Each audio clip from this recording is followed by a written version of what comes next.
it's interesting with police work. I hear people say all the time that, the first year, a little over a year of an officer's career it's all training. Yeah. It's the academy, it's FTO, then you're on probation, and it's the saying is you really don't get your investment out of that officer until somewhere around that 5-year mark.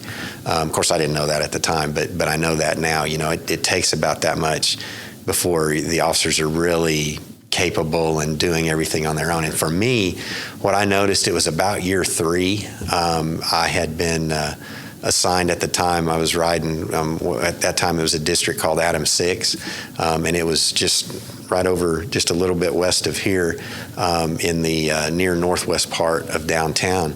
At that time, it's amazing now. It's a beautiful area. They're developing it, nice homes, all of that. But at that time, it was a pretty rough area.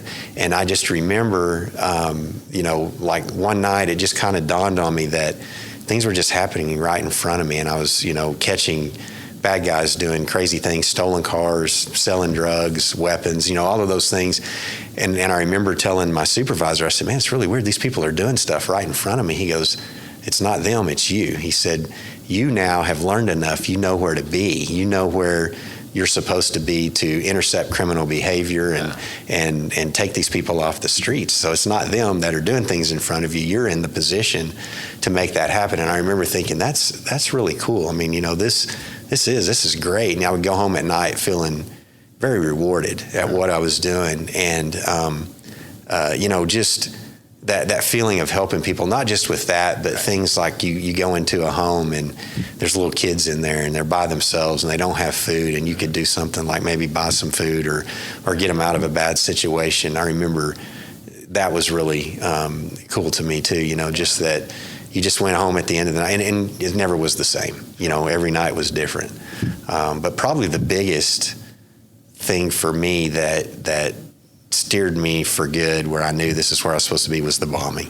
I had about 5 years on the street then, but I had been on about 6 years when that happened. Not quite 6 years, but getting close to that when that happened, and going down and responding to that. I think it really changed things, because that also too, there wasn't a person in this city that wouldn't stop you and thank you. And I mean, even though, I don't feel like I had very much to do with it, but I think all of us kind of felt that way in some sense. But it just made me realize that there's not another job out there that's going to make me feel as good as this. Right.